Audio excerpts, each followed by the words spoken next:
Porque pela graça sois salvos, por meio da fé. E isto não vem de vós, é dom de Deus.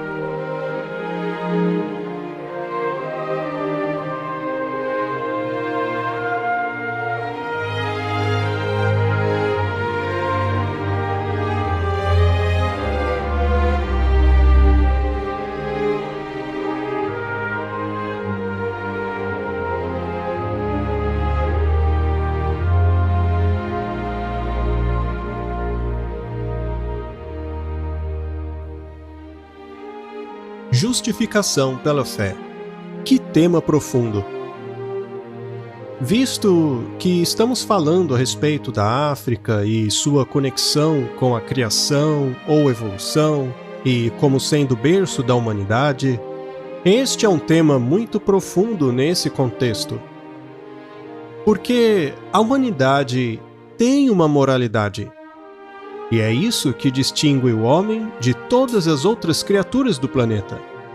É a capacidade de fazer escolhas morais. Seja você um ateu, ou alguém que acredite na existência do divino, a moralidade exerce um papel fundamental, porque até mesmo os ateus não seguem o padrão de comportamento do reino animal, que é a sobrevivência do mais forte, pisar em cima do mais fraco, para chegar então ao topo da cadeia, sem considerar os elementos da moralidade em suas decisões. Até mesmo as pessoas que não possuem religião alguma admitem que a sociedade precisa de alguns aspectos de moralidade, como a cortesia, a gentileza e tantos outros aspectos que envolvem as escolhas morais entre aquilo que é certo e o que é errado. Se fosse apenas um impulso animal determinando o que é certo e errado, por que precisaríamos ter escolhas morais? Isto, portanto, separa a humanidade dos animais. De acordo com a Bíblia, esse dilema tem existido desde o início. Se voltarmos até o início, no Jardim do Éden, onde tínhamos Adão e Eva e seus filhos, que também são mencionados pela Bíblia, o Caim e o Abel, eles precisavam fazer certas escolhas morais, e Deus os havia instruído quanto a como o deveriam adorar. Mas Caim decidiu que as suas obras eram suficientes para satisfazer todas as exigências necessárias. E então, ele decidiu oferecer os frutos de seu trabalho para assim satisfazer a divindade, seja lá qual for ela dentro do contexto moderno. Se você é um ateu, essa divindade é o seu ambiente, as suas circunstâncias, você mesmo. Mas se você é religioso, essa divindade é Deus. Mas Caim decidiu que ele mesmo satisfaria a sua divindade com os seus próprios esforços e obras. Abel, por outro lado, seguiu as instruções de Deus. Segundo elas, ele deveria trazer um cordeiro sem defeito e precisava sacrificá-lo. Mas existe uma razão para isso. O cordeiro era um símbolo que apontava para uma realidade ainda maior, um Salvador sem culpa, que seria sacrificado pelos pecados do mundo. Então temos duas religiões, aquela na qual a salvação está fora de você e aquela na qual a salvação emana de dentro de você, de seus próprios esforços. Essas duas religiões têm estado em atrito desde o início, e a pergunta é: qual das duas é a correta? Se voltarmos para os tempos de Adão e Eva, chegaremos na época em que Deus criou o mundo. Deus simplesmente falou e as coisas começaram a existir. A humanidade passou a existir no sexto dia da criação, o que nos leva a concluir que a humanidade não teve parte alguma neste processo. Quando Adão foi criado por Deus, como diz as Escrituras, tudo já havia sido preparado. A atmosfera estava lá, a terra seca, as águas, as plantas para sustentá-los, a luz para dar sustento às plantas, depois os animais e, finalmente, a humanidade. A única parte do processo dada ao homem foi dar nome aos animais. Enquanto Adão dava nome aos animais, enquanto eles passavam diante dele, Adão percebeu que eram impares, macho e fêmea. E, ao final do processo, ele perguntou a Deus: por que eu não tenho um par, uma companheira assim como os animais? E Deus colocou-o em sono profundo, e a partir de sua própria substância, de sua costela, lhe foi criada uma companheira, que se chamava Eva. Mas por que ele precisava de uma companheira? Ora, o próprio Deus disse que não era bom que o homem ficasse só. Isso porque precisamos de relacionamento. Deus nos criou como criaturas relacionais. Precisamos ter contato individual. Nós precisamos ver o outro. E foi este relacionamento que preencheu Adão. É claro, isso é um triângulo, pois em seu topo está Deus, o Criador de todas as coisas.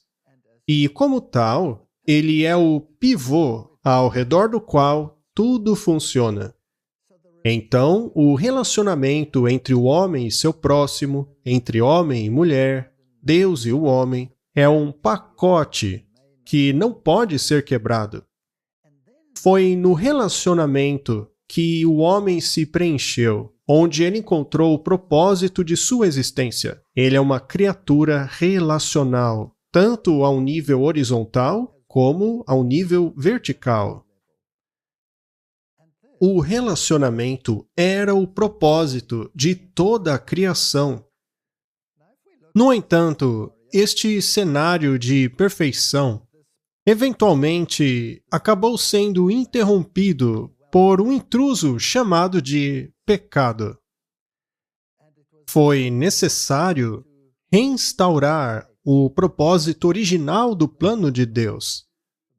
Mas seria um processo pelo qual o homem teria que aprender e estudar e encontrar por si mesmo, através das circunstâncias, por que o pecado não poderia ser permitido em um mundo perfeito. E é aí que entra a justificação pela fé. Uma vez que Deus criou o mundo e o homem não teve participação no processo criativo, ao então extrapolarmos para o processo recriador, aonde o homem em seu estado caído tem que ser recriado, reformado à imagem de Deus, da qual caiu, ele também não tem parte nesse processo também, pois o processo de criação pertence à divindade. Agora, se pularmos dessa história inicial para a última história na Bíblia, no livro de Apocalipse, no capítulo 14, temos uma importante mensagem que vai ao mundo. Ela é representada por 3 anjos voando no meio do céu. E o primeiro anjo diz: chegou a hora do juízo. A hora do seu juízo chegou. E então ele nos admoesta a adorarmos aquele que fez os céus, a terra e o mar e as fontes das águas. E também somos chamados a dar glória a Deus. Então, no início tinha a criação. E no fim, também existe a criação. Mas no sentido de recriação. Então, a glória deve ser dada a Deus, que estava presente no início e deve ser restaurada no fim dos tempos. Então, a história de Caim e Abel serve como um modelo para esse drama que vem se desenrolando ao longo de tantos séculos. E nós só temos esses 2 tipos de religião no mundo hoje. Aqueles que se salvam por suas próprias obras e aqueles que se salvam pela fé. pela fé em Deus, que restaurará a humanidade ao seu propósito original. E essas duas religiões têm estado em conflito desde o início. E a última guerra será exatamente sobre este tema. A Bíblia fala a respeito de fé. Na verdade, a Bíblia está repleta desta questão da fé. Foi pela fé que Abraão, segundo a Bíblia, saiu da cidade de Ur, saiu de sua zona de conforto para onde Deus indicou. E então existe uma lista de todos os grandes homens de fé em Hebreus capítulo 11. E uma belíssima, mas ao mesmo tempo estranha, definição de fé. Hebreus capítulo 11, no verso 1 diz: a fé é a substância das coisas que se espera e a evidência daquilo que não se vê. Se avançarmos um pouco mais no livro de Hebreus, lá no verso 6 do capítulo 11, diz assim: sem fé é impossível agradar a Deus. Então, parece que a fé possui um papel crucial nessa questão do relacionamento com Deus. A fé é a substância daquilo que se espera, a evidência daquilo que não se vê. Como seria isso em um tribunal? Imagine que você é um advogado, ou mesmo uma testemunha, ou mesmo ainda um juiz. Tomemos a posição do juiz. O juiz chama a primeira testemunha, e ele diz: testemunha número 1, por favor, venha adiante e nos apresente a evidência daquilo que você não viu. Eu acho que as pessoas iriam estranhar essa frase. Elas diriam: como assim? Isso não faz o menor sentido? Ou ainda, imagine que o juiz chama a primeira testemunha e diz: testemunha número 1, você pode dar evidência deste caso em particular? E então a testemunha diz: meritíssimo, o que eu não vi foi o seguinte. E então ele apresenta a evidência daquilo que ele não viu. Naturalmente, aquele juiz pensaria que a testemunha enlouqueceu, que perdeu o juízo. Ora, que tipo de definição é essa? Fé é a substância. A substância é algo que você toca, é algo tangível. A fé é a substância daquilo que você espera. A evidência daquilo que você não viu. No mundo real, coisas que você não viu não são evidência. E coisas que você espera ainda não têm a substância. Portanto, esta definição não faz sentido. A menos, é claro, que esta seja a verdadeira definição. Pois, no caso, tudo aquilo em que você acredita está no reino da esperança e da fé. Em outras palavras, se você aceita isso porque Deus disse assim, e não por causa de nenhuma outra evidência tangível que você possa ver. Agora, o racionalismo é exatamente o oposto. Segundo o racionalismo, você não pode basear a sua fé em algo que não se pode ver, algo que eu não posso experimentar com os meus 5 sentidos. Eu preciso ser capaz de experimentar meu relacionamento ao nível religioso. Eu preciso ser capaz de ver.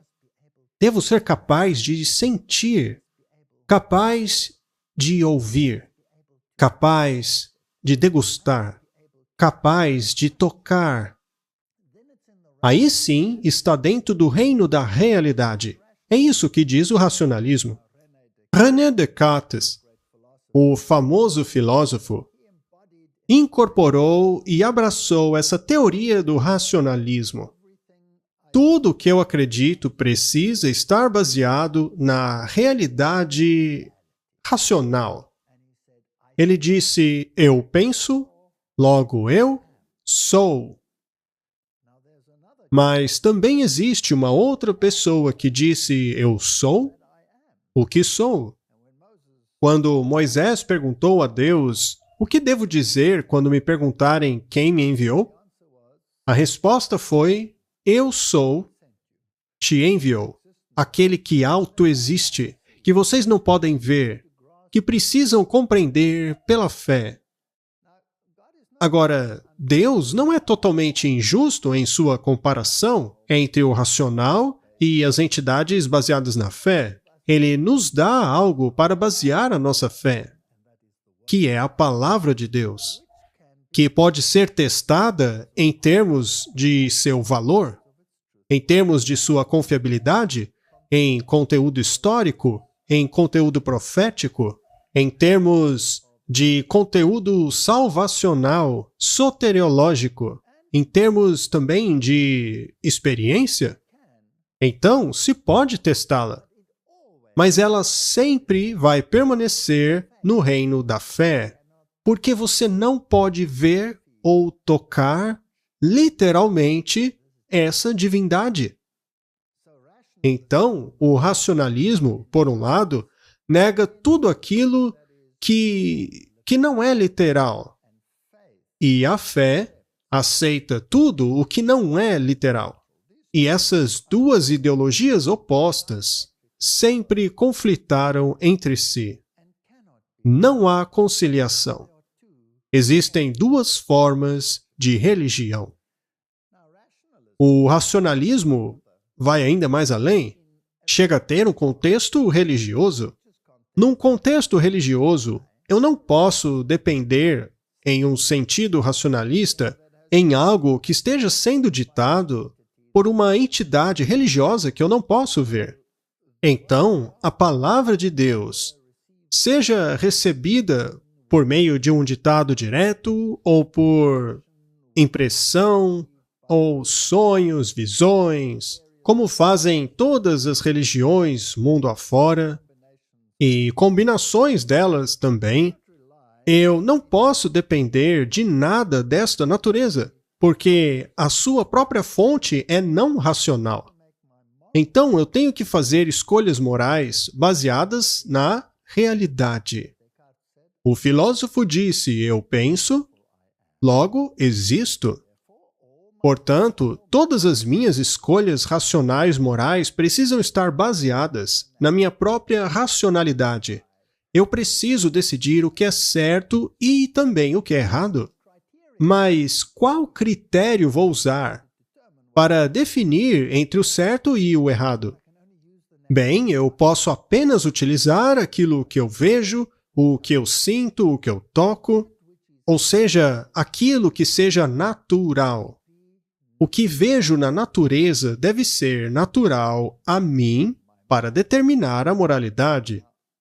Mas isso é um caminho muito perigoso, pois neste caso a sua moralidade nunca atingirá um nível maior do que aquilo que você vê, que toca, que ouve e cheira. É uma moralidade limitada pelo terreno. Por outro lado, a moralidade que emana das Escrituras é uma moralidade que transcende esse mundo, que tem um nível maior, que vem de cima para baixo e não de baixo para cima. É fascinante que, se você ler várias histórias baseadas em moralidade que permeiam todo o folclore da humanidade, muitas delas, por exemplo, encapsuladas em histórias e fábulas, a sabedoria encontrada nelas sempre emana de baixo para cima. Em contraste, no tocante ao paradigma bíblico, a sabedoria que você precisa para determinar a moralidade sempre vem de cima. São duas maneiras de pensar diametricamente opostas. E esses dois sistemas invariavelmente se conflitam. Será que sou salvo pelas obras? Ou será que sou salvo pela fé naquele que, em primeiro lugar, me criou e, portanto, tem o poder e capacidade para me recriar? Será que a minha moralidade vem de baixo? Ou será que a minha moralidade vem de cima? Fica muito claro pelos escritos de Paulo que somos salvos pela graça por meio da fé, e não por obras para que possamos nos orgulhar disso. As Escrituras são muito claras ao dizer que a nossa justiça não vem da lei, mas é uma justiça superior que vem de Deus. Então, mesmo dentro do mundo religioso, você tem esse conflito, porque essas coisas são frequentemente mal compreendidas ou mesmo distorcidas. Alguns dizem, bom, se a minha justiça não vem da lei, mas vem pela fé, por meio da obra feita por Cristo, talvez então a lei esteja obsoleta. Ela não serve mais para nada. Mas, segundo o próprio apóstolo Paulo, não devemos anular a lei. Deus nos livre de fazer tal coisa, diz ele. Devemos estabelecer a lei. Portanto, a lei não é o problema. Eu sou o problema. De acordo com as Escrituras, a lei apenas me diz o que é certo e o que é errado. Paulo diz que é pela lei que vem o conhecimento do pecado. Então a lei nos diz o que é o pecado. E se formos a 1 João, lá é dito que a definição do pecado é a transgressão da lei. Se unirmos estas duas coisas, então a lei me diz o que é certo e errado. A lei me dá o conhecimento daquilo que é pecado. E pecado é a transgressão da lei. Portanto, naturalmente, o problema não é a lei, mas o transgressor da lei. Eu sou o problema. E, aliás, Paulo diz que se não houvesse lei, não haveria transgressão.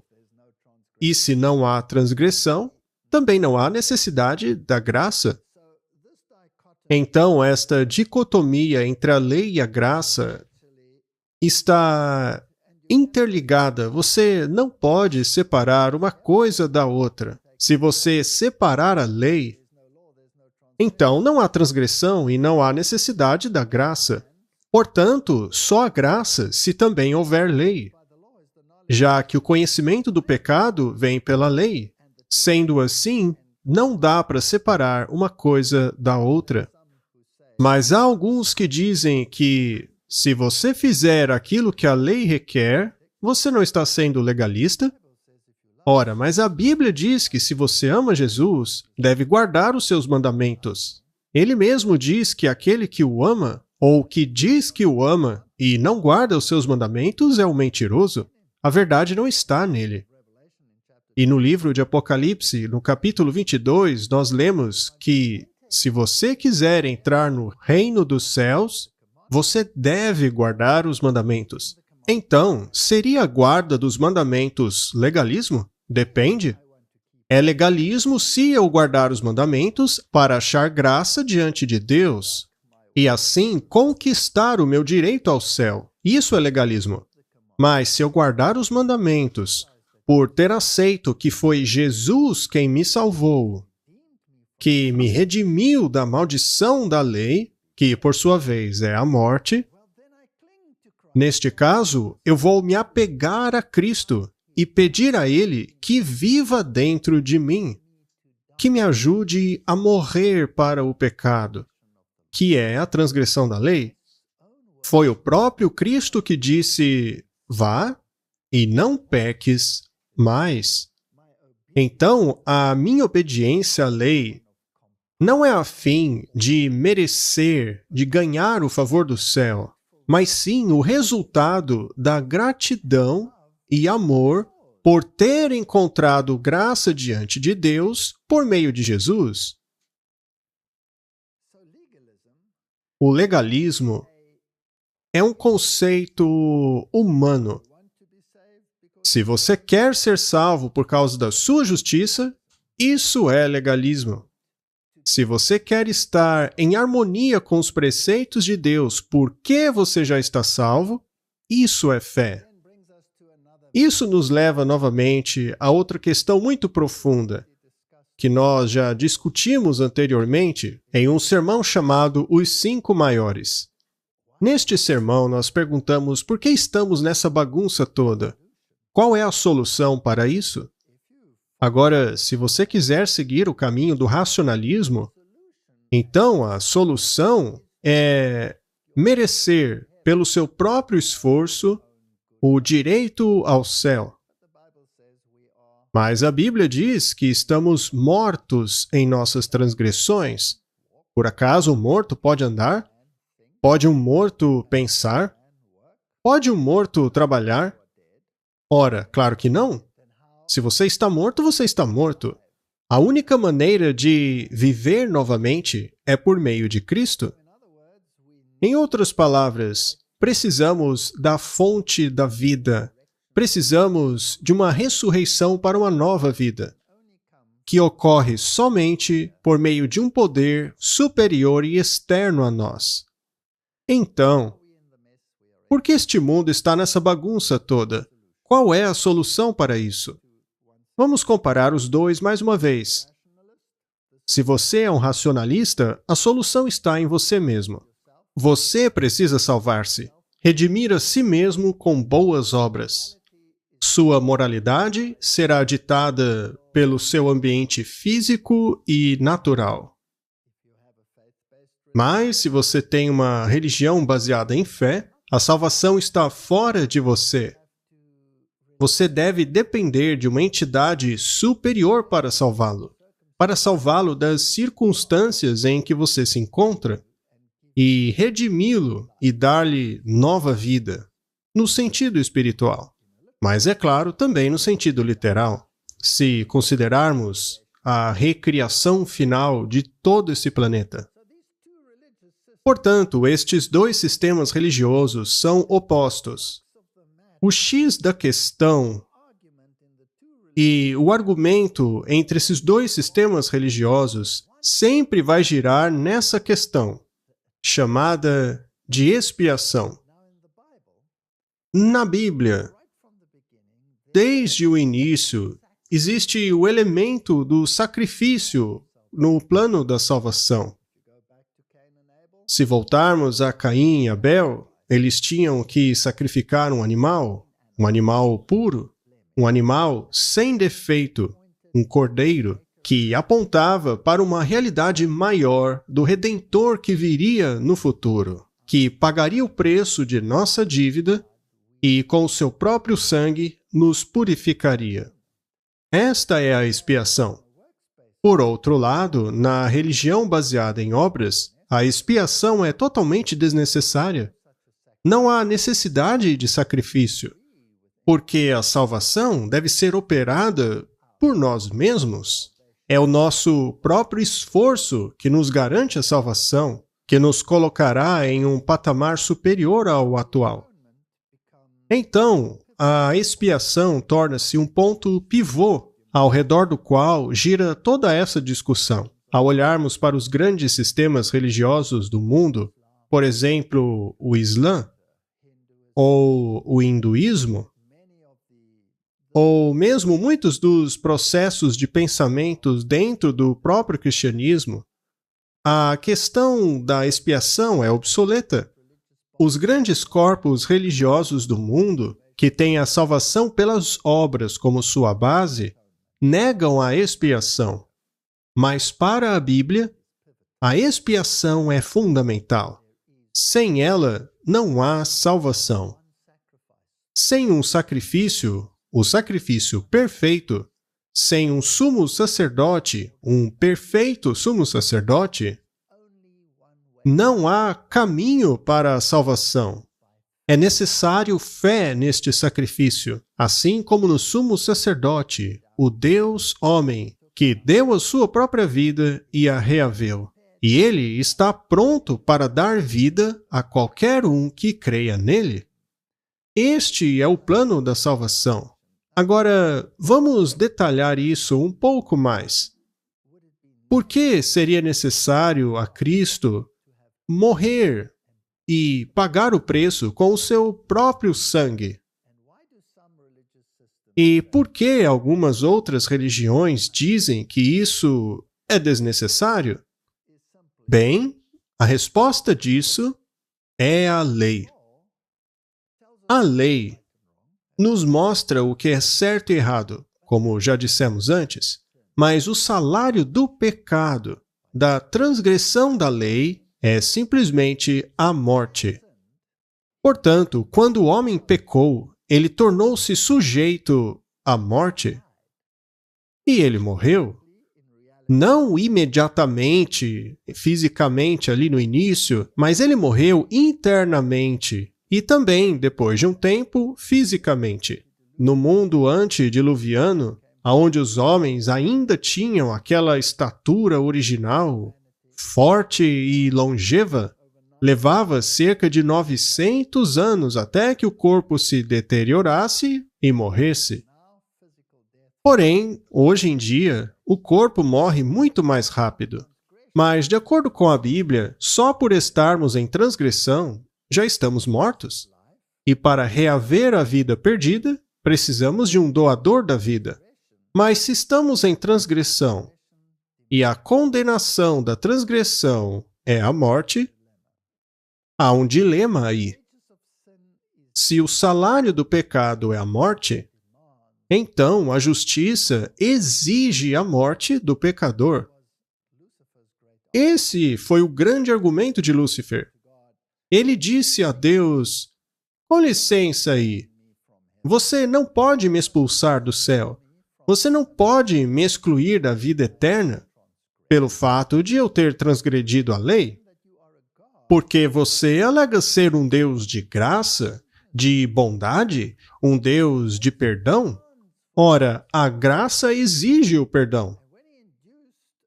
Quando Satanás levou Adão e Eva a pecarem, seu argumento ganhou ainda mais força. Porque quando Deus teve compaixão deles, porque afinal foram enganados, e ofereceu-lhes a salvação por meio de um Redentor, ele disse: colocarei inimizade entre você e a mulher, entre a semente dela e a sua semente, e esse conflito continuaria até o fim dos tempos, até que finalmente a cabeça da serpente seria esmagada pelo calcanhar do Redentor, que também seria ferido. Então, esse grande conflito entre o bem e o mal, essa promessa da redenção feita ao homem logo no início, é motivo de contenda? Já que Satanás poderia dizer a Deus: com licença, você vai colocar essa sua criação sob a sua graça e vai perdoá-los dos seus pecados pela graça? Ora, isso vai excluir a justiça. Se a justiça implica que eu seja excluído e eu sofra as consequências para toda a eternidade, então a justiça também exige o mesmo da humanidade. Mas Deus disse não, porque a humanidade foi enganada. Você, Satanás, não foi. Você vivia na própria presença de Deus. Você não tem desculpa para o seu pecado.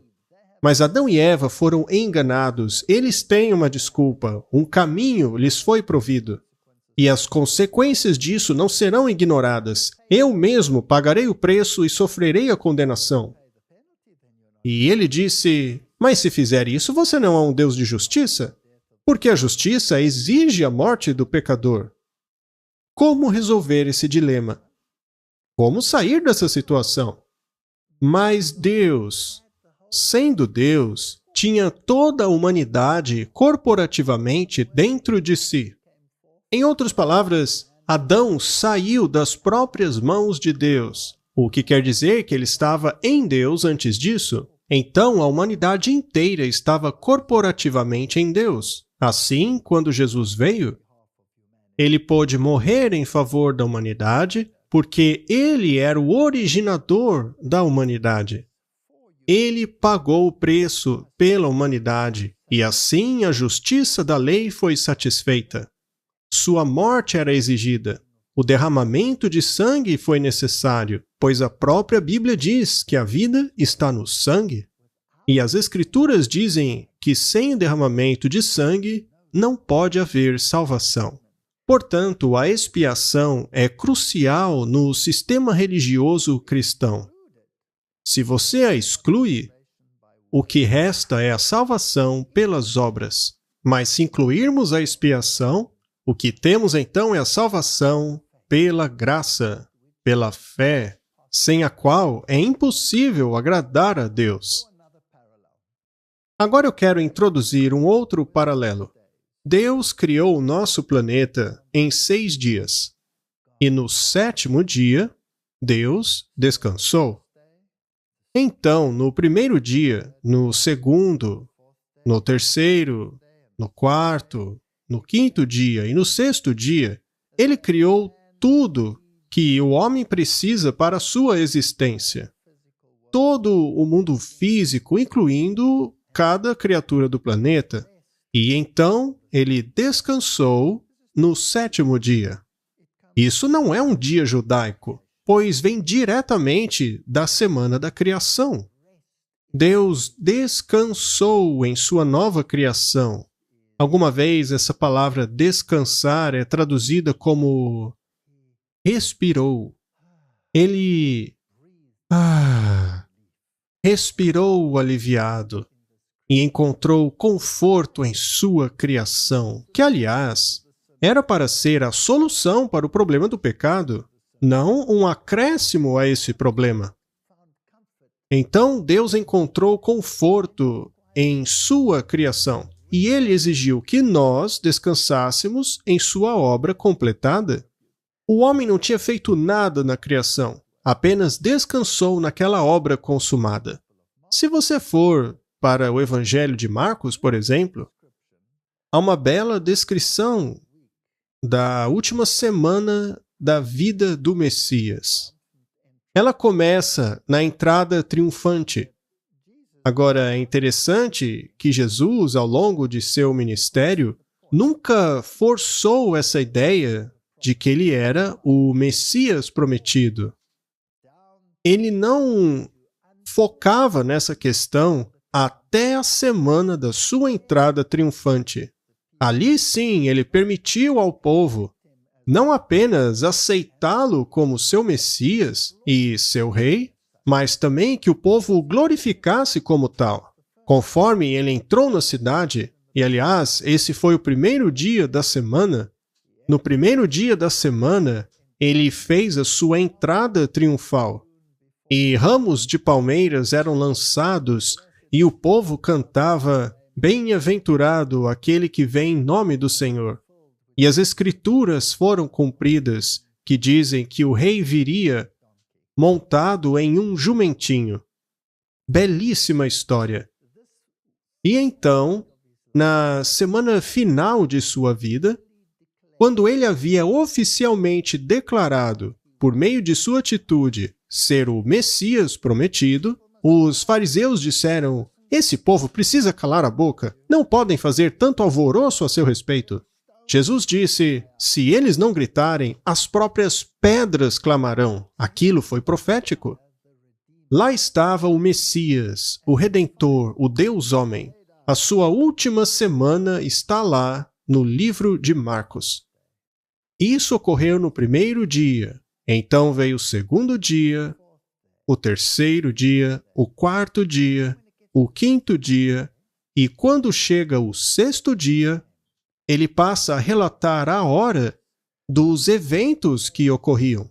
O 6º dia daquela semana foi mais detalhado do que qualquer outro dia. E se voltarmos até o livro de Gênesis, lá encontraremos esse detalhe com relação ao 6º dia.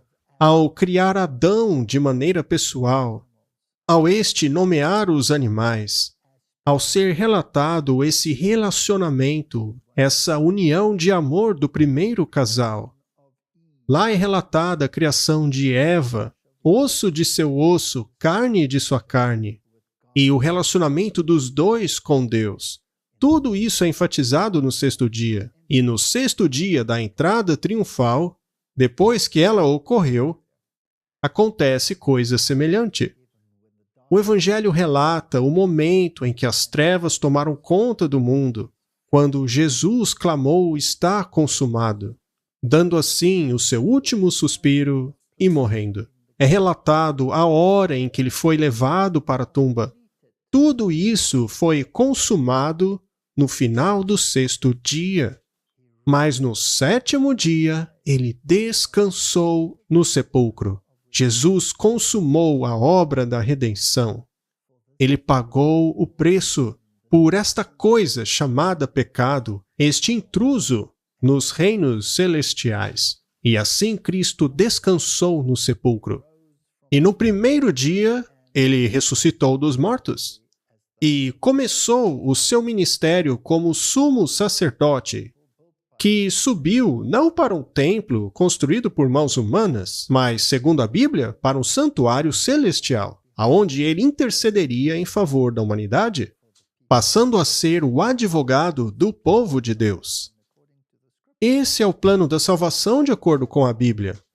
Agora, se a humanidade não contribuiu em nada para o processo da criação, então, por analogia, a humanidade não poderia ter contribuído em nada para o processo de recriação.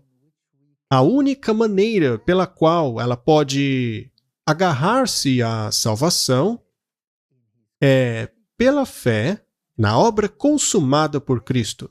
Encontrar descanso na obra consumada por Cristo. E o descanso está sempre associado ao 7º dia. Você precisa descansar no 7º dia, ou seja, aceitar que você não tem parte nenhuma no processo de criação e tampouco neste processo da recriação. Devemos depender completamente do poder de Deus para nos salvar. Isso, meus amigos, é a salvação pela fé. É uma salvação que não vem de você mesmo. É uma justiça que emana do próprio Deus. Aqueles que rejeitam o dom da justiça de Cristo estão rejeitando os atributos de caráter que fariam deles os filhos e filhas de Deus.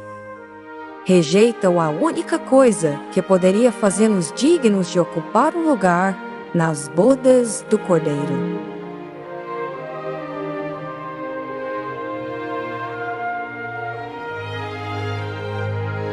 Isto é a salvação pela fé. Não é uma salvação que venha de você mesmo, mas uma salvação que emana do próprio Deus. E se quiséssemos resumir, o que seria a justificação? De maneira bem simples, é a justiça. Simplesmente fazer aquilo que é justo. Mas quem determina o que é justo e o que não é? Se consultarmos a Bíblia, a definição daquilo que é justo e errado vem da própria fonte da justiça, que é Deus. A justiça incorpora o caráter de Deus. Ela incorpora o perfeito caráter que está em absoluta harmonia com a lei de Deus. Se você comparar Escritura com Escritura e olhar para o caráter de Deus e compará-lo com o caráter da lei, perceberá que em toda a Bíblia verá que são idênticos. Não se pode separar o caráter de Deus do caráter de sua lei, já que um é a definição do outro. Então, não faz sentido dizer que a lei acabou, porque se você acabar com a lei, você acaba com o caráter de Deus, já que a lei é a incorporação da abnegação. Se você ama Deus e o ama acima de tudo, então não terá outros deuses. Você não vai querer adorar uma imagem, uma estátua. Você vai querer adorar o próprio Deus.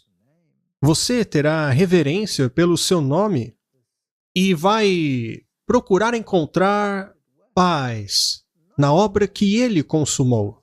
Não a paz de se dormir em uma cama, mas a paz de se olhar para a face de Deus, olhar para o seu caráter e ter um relacionamento pessoal com Ele. Se você tem esse nível de existência com Deus, Ele requerirá o mesmo nível de existência e de reciprocidade quanto ao seu relacionamento com outras pessoas. Se o primeiro mandamento diz que há apenas um Deus, e Ele é o autor de todas as coisas, Ele é o Criador e o seu Redentor, então, ao nível terrestre, de onde viemos? Dos nossos pais, os quais, em troca, oferecem a existência deles a Deus. Portanto, eu devo honrar os meus pais que me trouxeram ao mundo. Este é o primeiro mandamento da segunda tábua dos 10 mandamentos. E esse mandamento vem junto com uma promessa. E em seguida, todos os outros mandamentos. Não matarás, não darás falso testemunho, não cobiçarás, etc. Imagine o mundo maravilhoso que seria se não houvesse engano, mentiras ou morte, se não houvesse contemplação da morte ou inveja. Este mundo seria um lugar muito bom, sem ladrões, sem ninguém que o machucasse. Cada pessoa desejaria a paz e felicidade para o seu próximo. Aquilo que você quer para si mesmo, também desejaria a todos os outros. Isso sim é perfeição. Isso é justiça. Essa é a justiça de Cristo. Esta é a justiça que Ele quer nos dar. Essa é a justiça incorporada na lei.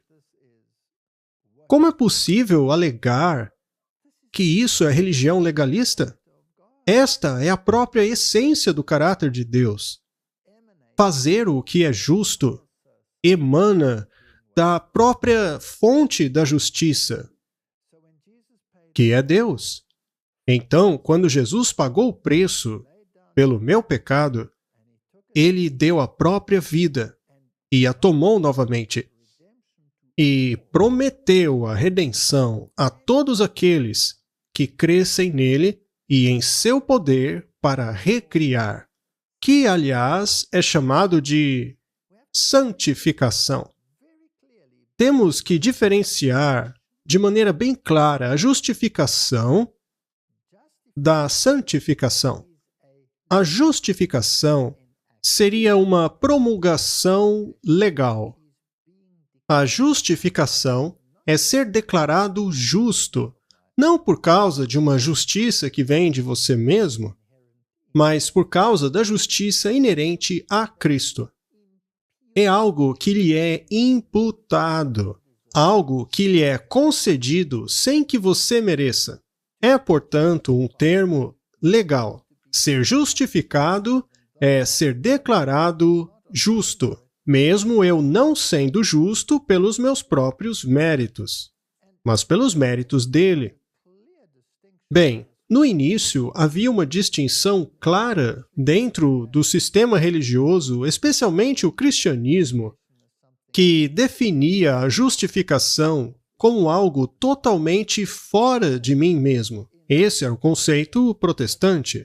Por outro lado, de acordo com o conceito da Igreja da Idade Média, somos justificados pelas obras. Portanto, são duas ideias totalmente opostas. Já a santificação não seria em si mesma um termo legal, mas um processo. A santificação é abrir a porta a Cristo, para que Ele entre e habite em você, para purificá-lo de sua injustiça. É um processo de aprendizado por experiência.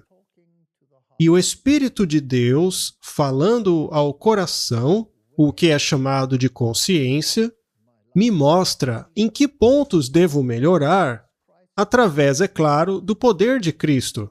Isso é Cristo vivendo em mim. Ele me imputa a sua justiça. Essa palavra, imputar, tem um grande sentido teológico. Ela significa tornar-se parte de você, ou seja, a sua natureza é transformada. Se você é uma pessoa violenta, com uma disposição violenta, e Cristo torna-se parte da sua vida, ele vai purgar essa violência do seu sistema. O que não significa que isso vai acontecer imediatamente, porque Deus não transforma o nosso caráter como num passe de mágica. Muitas pessoas por aí acham que isso acontece por mágica. Eu sou desta forma e amanhã serei totalmente diferente.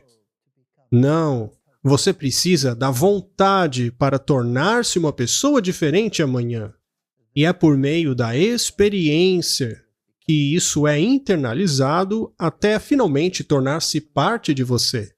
Se você é uma pessoa, por exemplo, que ame alguém, como a sua esposa, por exemplo, mas o seu temperamento é violento, é difícil, e você vê as consequências disso na pessoa em que você ama, em tristeza e lágrimas.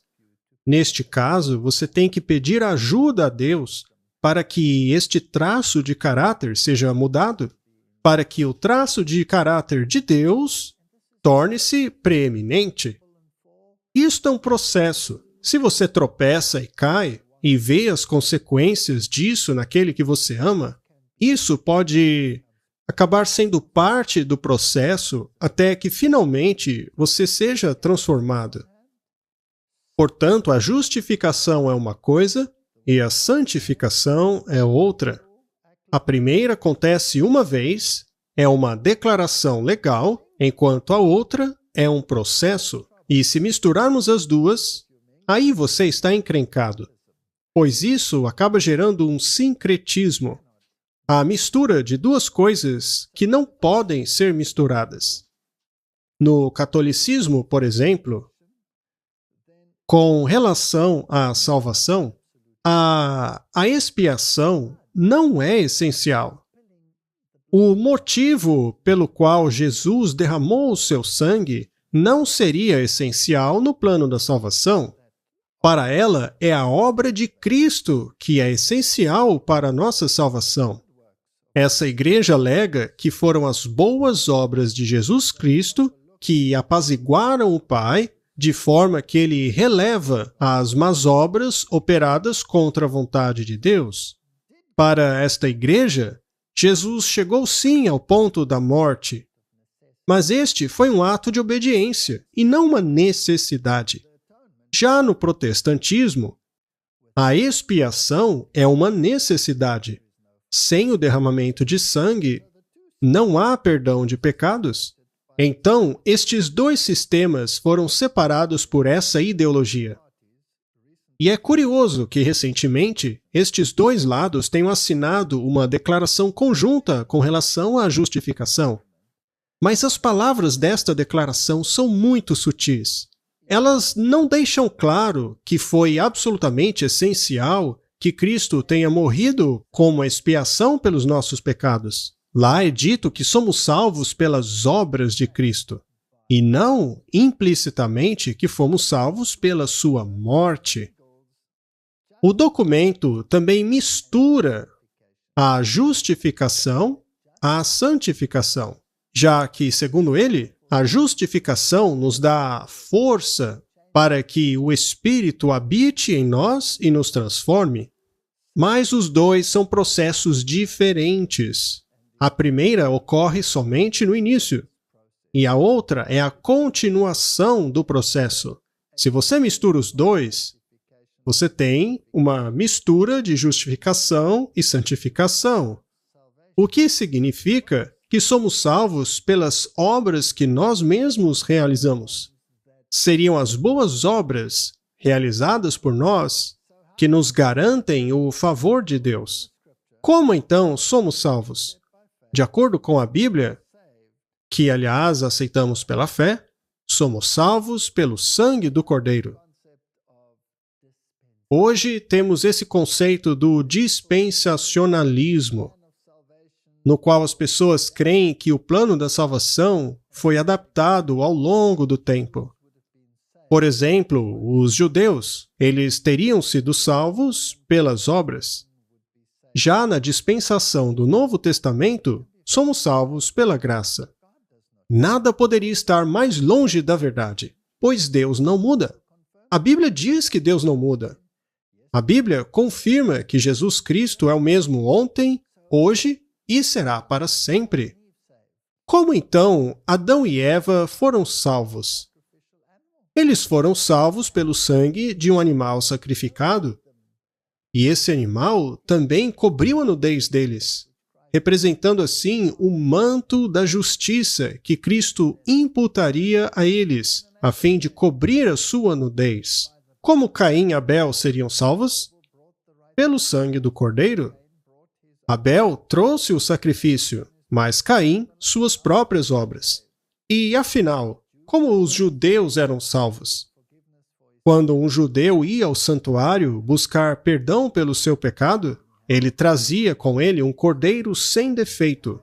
Ele o entregava ao sumo sacerdote, depois colocava suas mãos sobre a cabeça do cordeiro e confessava os seus pecados. O cordeiro então era morto pelo pecador e este era salvo pelo sangue do cordeiro. Isto aponta para o sangue do cordeiro antitípico, que viria futuramente para levar os pecados do mundo. Então não existe dispensação da salvação. A salvação sempre foi a mesma coisa. Somos salvos por um poder que não está dentro de nós, mas pelo sacrifício de um grande Deus que nos criou Ele mesmo. Isso, naturalmente, nos leva à teologia da divindade de Cristo. Se Cristo não é Deus, então ainda estamos em nossos pecados, porque somente Deus pode recriar aquilo que morreu. Somente Deus pode reinstaurar essa imagem de Deus, esse caráter de Deus, em uma humanidade que caiu e perdeu o maravilhoso caráter de Deus. Essa imagem tinha que ser restaurada, e somente aquele que tem essa imagem poderia restaurá-la. Cristo, portanto, tem que ser Deus. De acordo com as Escrituras, ele era Deus manifestado na carne. Então, qualquer religião que negue a divindade de Cristo faz isso ao mesmo tempo que nega a expiação. Não é arrogância nenhuma quando a Bíblia diz que não há outro nome debaixo do céu pelo qual podemos ser salvos, a não ser pelo nome de Jesus Cristo. Jesus é Deus em sua própria natureza. Jesus nunca teve problema algum em ser comparado a Deus, mesmo porque, se ele não fosse o próprio Deus, ele não poderia nos recriar. Se Jesus não fosse Deus, seu sacrifício seria como o de qualquer outro ser humano, e eu não posso salvar ninguém por meio do meu sacrifício. Somente Deus pode. Portanto, a divindade de Cristo está atrelada à expiação. É absolutamente fundamental. Como eu sou salvo, de acordo com a Bíblia? Eu sou salvo pela fé. Sou salvo pela fé. Não há nada com que eu possa contribuir. Este é um dom de Deus. Eu sou salvo pela expiação, pela morte do Filho de Deus, que deu a sua vida por mim, para que eu não perecesse, mas tivesse a vida eterna. E nós não podemos abrir mão nenhuma desses pivôs teológicos. Se nós dissermos ao mundo que todos os sistemas religiosos têm o mesmo Deus, os mesmos parâmetros, neste caso, nós negamos a expiação. Eu não posso fazer parte de um sistema religioso que negue o Filho. A Bíblia diz que se eu não tiver o Filho, eu também não tenho o Pai. Porque ele está ligado ao Filho. Jesus precisa ser o Deus homem que morreu por mim para me dar a vida eterna. Porque pela graça sois salvos, por meio da fé. E isto não vem de vós, é dom de Deus.